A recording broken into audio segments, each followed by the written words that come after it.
E aí, gente, tudo bem com vocês? Hoje eu vim falar sobre um clássico venezuelano, que é uma das obras mais importantes da literatura latino-americana. O autor desse livro ele é considerado mais ou menos um Machado de Assis da literatura venezuelana e ele teve 15 indicações ao Prêmio Nobel. Eu tô falando do Rômulo Gallegos, que é autor de Dona Bárbara, publicado aqui no Brasil há pouco tempo, ano passado, pela editora Pinar.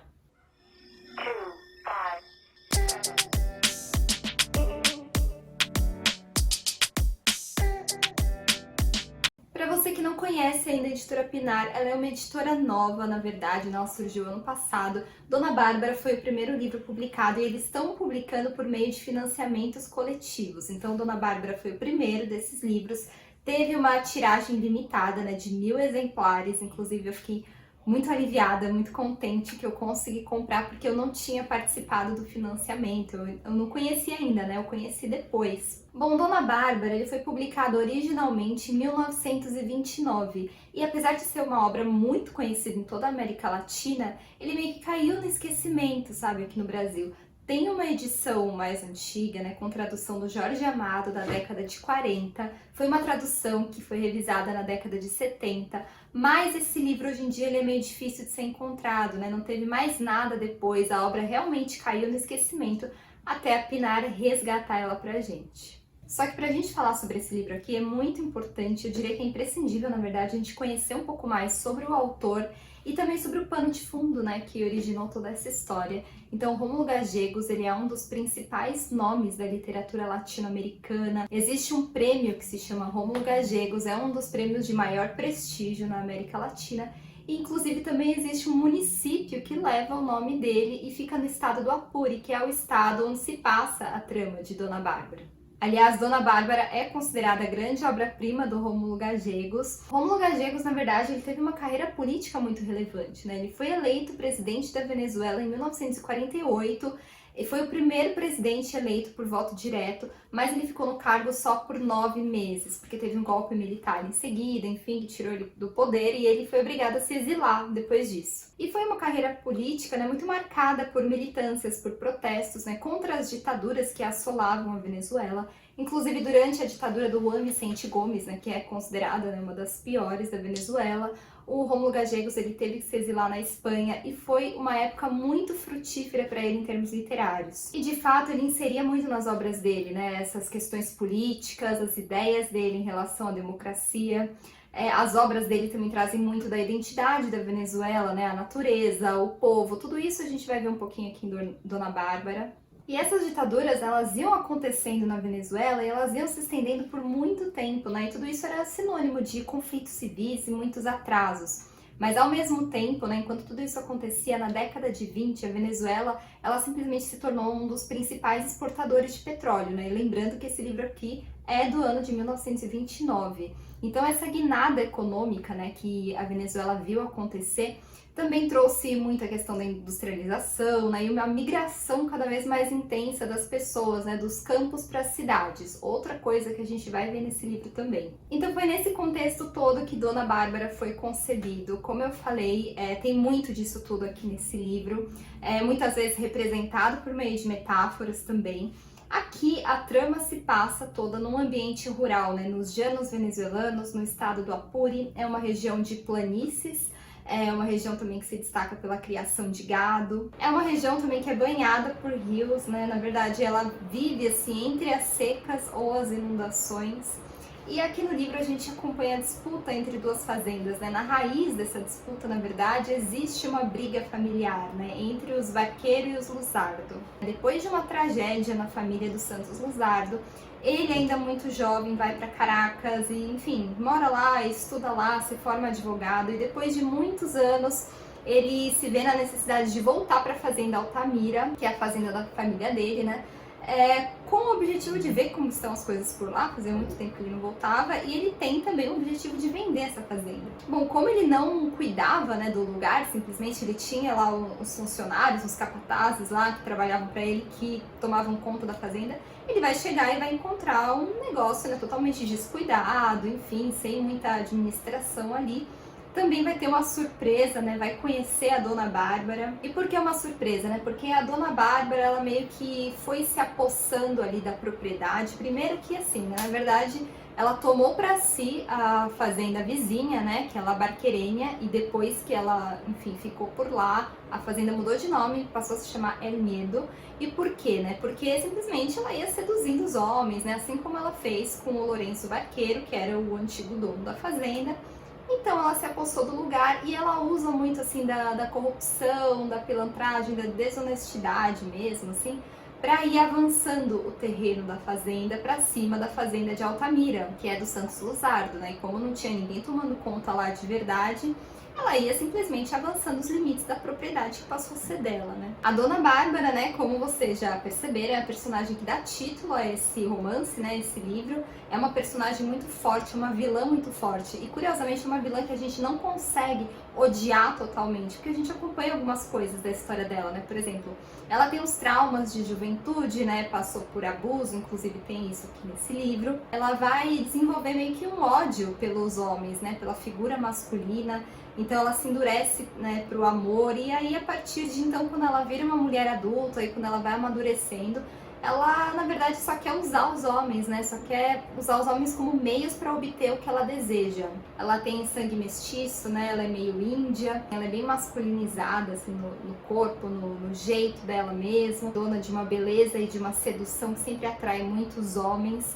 Então ela contraria muito os estereótipos, né, a imagem da mulher naquela época, naquele lugar, né? As mulheres que cuidavam da casa, que cuidavam dos filhos, e a Dona Bárbara não, ela meio que administrava a fazenda conseguida à base de corrupção, né? Naquele lugar era a justiça do mais forte, né? Então a Dona Bárbara se inseria aí onde ela podia e ia conseguindo fazer as coisas do jeito dela.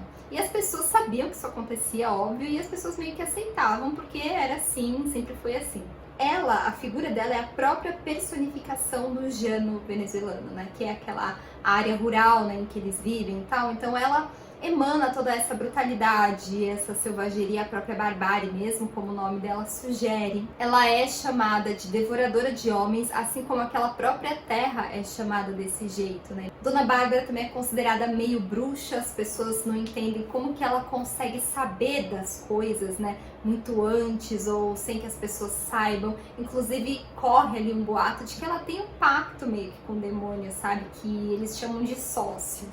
E aí no meio disso tudo, né, chega Santos Luzardo, ele é uma pessoa totalmente diferente da Dona Bárbara, né? Ele tem aquele aspecto, né, civilizado, um cara bem educado, de boas maneiras, que veio da cidade grande. Ele chega naquela bagunça lá do llano e nas fazendas, né, na fazenda de Altamira, que é da família dele. Ele decide que ele quer ficar naquele lugar porque ele quer colocar ordem ali. Não só na fazenda, mas no llano, de uma maneira geral, né? Ele é muito a favor do cumprimento das leis, de fazer as coisas corretas, e ele encontra totalmente o oposto lá. Então, quando a gente percebe tudo isso, as decisões do Santos Luzardo, né? Logo que ele chega ali, e como que as coisas vinham acontecendo, vinham sendo comandadas, está montado o embate desse livro, né? Não só o embate entre os protagonistas, né, Dona Bárbara e Santos Luzardo, mas também o embate entre barbárie e civilização, que é o grande tema desse livro. Então esse é um livro que traz muito, né, um retrato da Venezuela daquela época, né, lembrando ali que na década de 20 a Venezuela passava por uma ditadura, e a gente tem isso muito representado na imagem da Dona Bárbara, né, que é aquela coisa da tirania. Existem inclusive algumas fontes na internet que comparam ela com a figura do Juan Vicente Gomes, né, aquele ditador que eu contei lá no comecinho, e que ela seria uma representação então desse ditador, né? Já o Santos Luzardo chega trazendo aquela imagem do progresso, da civilização, muito a favor da democracia, do cumprimento das leis, enfim.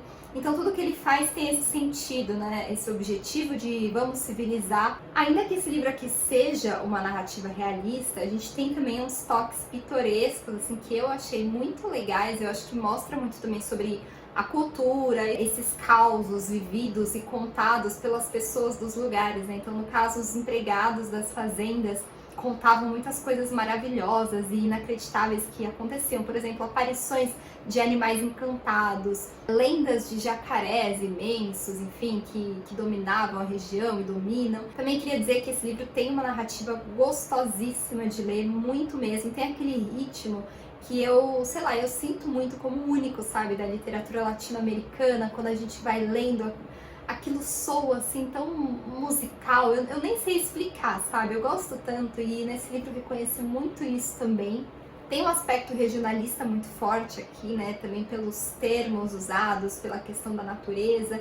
Inclusive, uma coisa que eu achei muito legal nesse livro é que vários termos foram mantidos no original, como por exemplo a palavra llano, que é, né, aquela região que eles estão, né? Llano, llanura, enfim. Tudo isso foi deixado no original.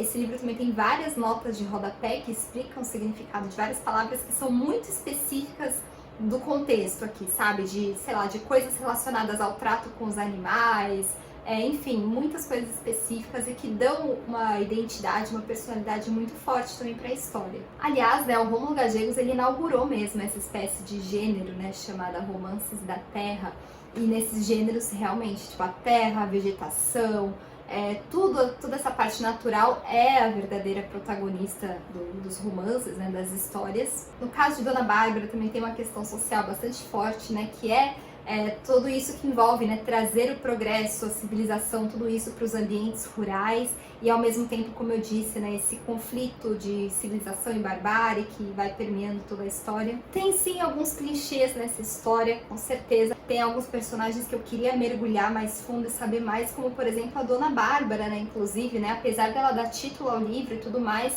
eu senti que a trama toda foi muito centrada no Santos Luzardo. Então, tirando aí uns 2 ou 3 capítulos que a gente mergulha mais na Dona Bárbara, né? E eu senti que a narrativa ficou muito no Santos Luzardo e a Dona Bárbara permanecia meio que envolta num certo mistério. Eu fiquei com muita vontade de saber mais da Dona Bárbara, assim, de dentro dela, sabe? O que ela realmente sentia, essas coisas todas. Em alguns aspectos, inclusive, né? Essa coisa da força da Dona Bárbara, né? O sangue índio e tudo mais, me lembrou muito uma outra personagem super icônica, aí dos quadrinhos, na verdade, que é a Luba, né, dos quadrinhos do Gilbert Hernandes. Aliás, eu recomendo muito, muito para vocês a leitura de Sopa de Lágrimas, do Gilbert Hernandes, e que tem toda essa atmosfera, sabe? As histórias narradas em Sopa de Lágrimas se passam numa aldeiazinha latino-americana, numa época longínqua, então tem um jeitão também meio Gabo, inclusive, né, para quem curte Gabriel Garcia Marques, com certeza tem tudo para gostar de Dona Bárbara. Mas eu vou dizer para vocês, né, assim como vários outros clássicos, vários livros escritos em tempos passados, enfim, existem alguns pontos de atenção, sim, Dona Bárbara. Não dá para deixar de perceber e deixar de mencionar aqui que esse livro tem sim um tom machista, né, tanto na trama quanto na representação dos personagens. O maior exemplo está na personagem aqui da Dona Bárbara, né, que apesar de ser forte e dona de si, ela meio que acaba incorporando tudo de ruim em termos de caráter, né, como eu já tinha falado, a desonestidade, a corrupção, a própria tirania. E mesmo as próprias conquistas da Dona Bárbara, né, que a gente acompanha aqui no livro, elas não parecem ter sido alcançadas por mérito próprio da personagem, mas sim por atributos físicos, sexuais, ou seja, ela seduz os homens para conseguir o que ela quer, se aproveitando deles. Ou então como especulam, né, que ela tenha alguma espécie de pacto com o demônio, que ela seja uma espécie de bruxa, ou seja, as coisas que ela alcança são sempre por esses meios. E o Santos Luzardo, ele tem uma aura quase que divina nesse livro, né? Ele chega lá na região dos Llanos para consertar tudo, né, para civilizar, ou seja, para dominar, né, que é o significado assim um pouquinho mais profundo disso. E é como se ele fosse o salvador geral, né, desse ambiente rural, que aliás também representa o atraso, enfim, em relação à modernização urbana. Ou seja, né, o que isso tudo mostra pra gente ali nas entrelinhas, ou mesmo nem tanto assim nas entrelinhas, né, porque eu acho que chega um pouco a saltar aos nossos olhos, é que é preciso um homem branco, e eu digo branco porque em nenhum momento o livro falou o oposto do Santos Luzardo, apesar de ele ser um nativo da região dos Llanos, mas em nenhum momento falou que ele não era branco.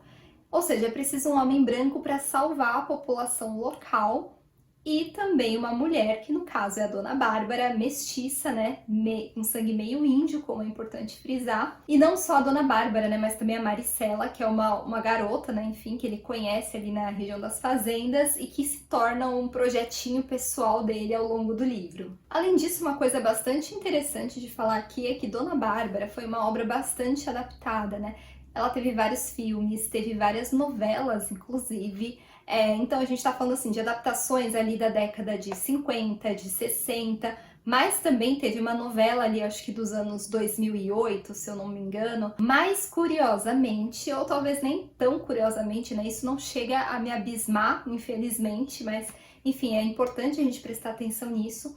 Em todas essas adaptações, ou em praticamente todas, né, que eu pesquisei, as atrizes que fazem a Dona Bárbara são sempre brancas. Ou seja, a Dona Bárbara foi embranquecida. Como eu disse, eu gostei muito desse livro, eu fiquei muito contente de ter tido a oportunidade de ler essa obra. É um clássico latino-americano, um clássico venezuelano, mas é muito importante a gente ler os livros clássicos, ler os livros de antigamente com um olhar sempre crítico, né? Porque afinal de contas os tempos eram outros, a visão era outra e simplesmente a gente não pode mais assim engolir isso sem dar uma esmiuçada, sabe? Sem ter mesmo um pensamento afiado e perceber todas as belezas, mas também tudo aquilo que não tá muito certo nessas obras, justamente para a gente pensar em cima disso, refletir e debater em cima disso. Então essa é a grande importância, né? Por isso que eu achei importante trazer essas questões aqui também nesse vídeo. Também preciso comentar sobre o projeto gráfico desse livro, né, da Luísa Zardo. Tá muito bonito, tanto a capa, tem umas ilustrações aqui no miolo. Eu não sei se vocês vão conseguir ver direitinho, mas olha, que bom, né, que tem a ver, lógico, com a história e tal. E, enfim, a edição toda tá muito caprichada, né? A capa, né, que é muito linda, amei muito essa capa, ela tem toda uma história, ela não tá aqui por acaso, ela foi inspirada, na verdade, numa tela do Matisse que se chama Odalisca com Calças Vermelhas. Ela fazia parte do acervo do Museu de Arte Contemporânea de Caracas, e aí num determinado momento, assim, lá pra 1999, essa tela sumiu, desapareceu, né, ali numa transferência, numa mudança que eles estavam fazendo, foi substituída por uma cópia, por uma falsificação, né, e passou um tempo, ninguém se deu conta, e depois, né, quando descobriram e tal, essa tela original foi aparecer por volta de 2013 nos Estados Unidos, então tem toda uma história. E aí, com tudo isso que aconteceu, né, essa pintura, ela meio que virou, assim, um símbolo da Venezuela, sabe, uma coisa, assim, muito popular. E eu contei, assim, em linhas mega gerais aqui, né, mas toda essa história tá explicada no comecinho, né, no capítulo aqui de apresentação do livro, que é assinado pelo André Aires, que é o tradutor aqui de Dona Bárbara, e também pelo Paulo Lanes, que é um dos editores. Além disso, nessa edição a gente também tem um prólogo assinado pelo Rômulo Gallegos, né, um prólogo que ele escreveu em 1954, como uma celebração, né, dos 25 anos da primeira publicação de Dona Bárbara. Dito isso, gente, este foi o vídeo, essa foi a resenha de Dona Bárbara. É um livro fantástico, é um livro que eu recomendo muito. Ele está disponível em e-book na Amazon, porque, bom, a Pinar infelizmente não tem planos de ter uma nova tiragem de edições físicas. Como eu disse, era uma obra que estava esquecida, uma obra que foi resgatada, e é uma obra que tem, sim, uma grande importância na literatura latino-americana. É isso, se vocês curtiram esse vídeo, não se esqueçam de dar um gostei, porque é muito importante aqui pro canal e pro vídeo, né, pra esse vídeo em específico. E se inscrevam, não se esqueçam, né, de assinar lá também o sininho das notificações. E é isso, um beijão e a gente se vê nos próximos vídeos.